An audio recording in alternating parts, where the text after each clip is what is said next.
Halo semuanya, perkenalkan nama saya Yesi Fahiranda Samosir dengan NIM 2213111068.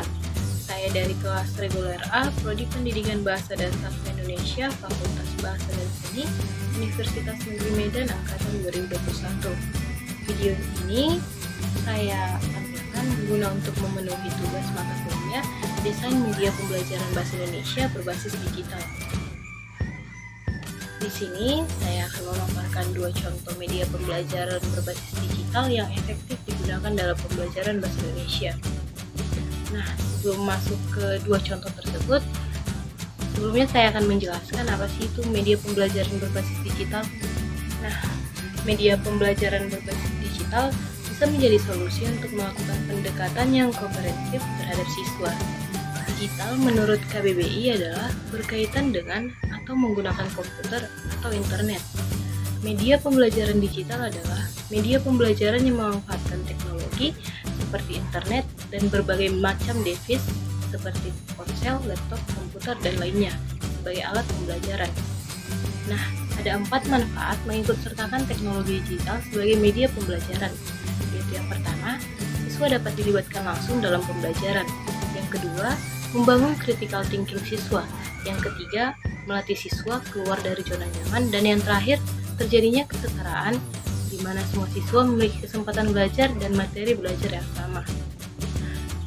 Di sini saya akan memaparkan dua contoh media pembelajaran berbasis digital yang efektif digunakan dalam pembelajaran bahasa Indonesia.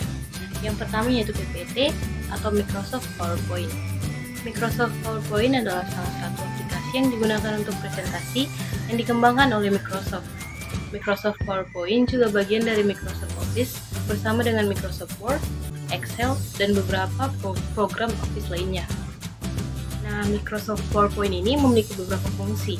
Yang pertama yaitu untuk mempermudah dalam membuat presentasi. Jika kalian telah menempuh jenjang pendidikan SMA, pasti kebanyakan dari kalian telah menerima tugas presentasi, baik itu presentasi secara mandiri maupun berkelompok. Kebanyakan dari kalian atau mereka pada umumnya menggunakan Microsoft PowerPoint sebagai pilihan untuk presentasi. Nah, yang kedua yaitu membuat materi presentasi mudah diakses. Materi presentasi yang ada dalam Microsoft PowerPoint dikemas dalam format soft copy sehingga dapat diakses dari beberapa perangkat lunak dan dapat dibuka kapan saja dan di mana saja menggunakan laptop atau komputer. Bahkan saat ini Microsoft PowerPoint juga dapat Anda gunakan melalui smartphone Anda. Yang ketiga yaitu membuat presentasi dalam format slide yang menarik. Dengan menggunakan Microsoft PowerPoint, Anda dapat membuat materi presentasi Anda lebih menarik, yang disajikan dalam bentuk beberapa slide yang dilengkapi dengan fitur audio, video, gambar, dan animasi, serta template yang dapat Anda gunakan. Anda juga dapat menyisipkan data berupa grafik atau tabel yang menguatkan materi atau produk yang akan Anda presentasikan. Yang keempat, menyediakan materi pembelajaran. Microsoft PowerPoint juga dapat digunakan untuk menyimpan berbagai materi pembelajaran yang dikemas secara lebih singkat atau biasanya hanya berisi inti dari materi pembelajaran tersebut, sehingga dapat membantu kita untuk lebih memahami materi tersebut. Yang kelima, membuat bahan presentasi menjadi lebih hemat. Dengan menggunakan Microsoft PowerPoint, Anda juga dapat menghemat biaya ketika melakukan presentasi, karena Anda dapat melakukan presentasi dengan materi dalam bentuk soft copy sehingga tidak perlu boros kertas. Yang keenam yaitu membuat cerita lebih sederhana dan lebih mudah dipahami. Materi yang terdapat dalam Microsoft PowerPoint juga dapat lebih mudah Anda pahami karena disajikan dalam bentuk slide sehingga hanya berisi poin-poin inti dari materi tersebut. Yang ketujuh yaitu mempengaruhi audiens atau pendengar. Saat Anda menggunakan Microsoft PowerPoint sebagai salah satu media Anda dalam melakukan presentasi, audiens atau penonton yang ada dalam ruangan tersebut pasti mudah terpengaruh dengan materi yang Anda sampaikan, karena disampaikan secara lebih jelas dan dapat Anda tambahkan audio serta video dalam presentasi Anda, sehingga materi Anda akan lebih kompleks. Yang kedelapan yaitu meningkatkan daya kreativitas, imajinasi, dan minat baca. Ketika kalian menggunakan Microsoft PowerPoint, secara otomatis daya kreativitas dan imajinasi kalian akan meningkat.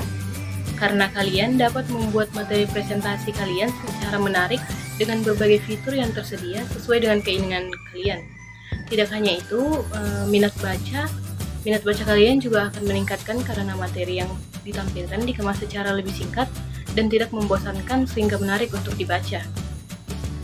Manfaat utama dari Microsoft PowerPoint ini adalah mempermudah siswa untuk memahami materi yang disampaikan sehingga mereka tertarik dengan materi tersebut. Microsoft PowerPoint sangat efektif dan profesional sebagai media pembelajaran. Nah, di sini sudah saya lampirkan salah satu contoh dari PPT yang berjudul teks laporan. Di sini PPT tersebut terbagi atas beberapa slide, mulai dari cover, pengertian, tujuan, fungsi, struktur, ciri-ciri, kaidah kebahasaan, langkah-langkah, dan yang terakhir yaitu manfaat.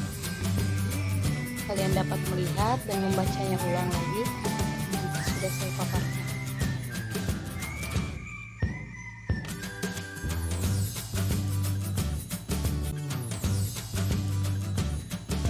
Contoh media pembelajaran berbasis digital yang kedua yaitu aplikasi Canva.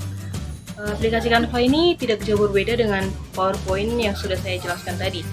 Canva adalah platform desain grafis dan konten publikasi yang sangat mudah dan lebih cepat dalam pengoperasiannya daripada software lainnya. Dalam pemanfaatannya, Canva dapat digunakan untuk membuat desain gambar, membuat video, membuat PowerPoint, hingga menyusun mind map, infografis, dan planner. Aplikasi ini juga menyertakan template siap pakai untuk digunakan pengguna. Dengan aplikasi Canva untuk pembelajaran, kita dapat membuat konten pelajaran yang amat menarik dan mengadakan aktivitas untuk murid di kelas ataupun secara online. Akses ribuan template untuk berbagai mata pelajaran, jenjang atau topik juga tersedia. Salah satunya yaitu dalam membuat poster. Pada Canva sudah banyak tersedia template, yaitu contohnya sebagai berikut. Nah, di sini bisa kita lihat template poster yang sudah saya paparkan dari aplikasi Canva. Di sini terdapat banyak sekali template yang dapat diakses oleh semua pengguna. Di template yang sudah tersedia ini ada yang berbayar maupun gratis, tetapi semuanya bisa diakses oleh seluruh pengguna. Di sini saya akan memilih salah satu poster yang saya akan tampilkan untuk kalian lihat.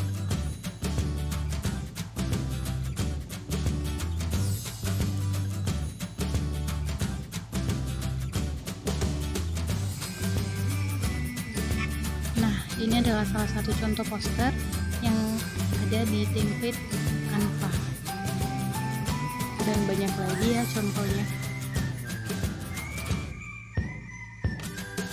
Cukup sekian pemaparan materi dari saya tentang 2 contoh media pembelajaran berbasis digital yang efektif digunakan untuk pembelajaran bahasa Indonesia di tingkat SMA. Jika ada salah pengucapan kata selama penyampaian materi, saya minta maaf. Sekian dan terima kasih.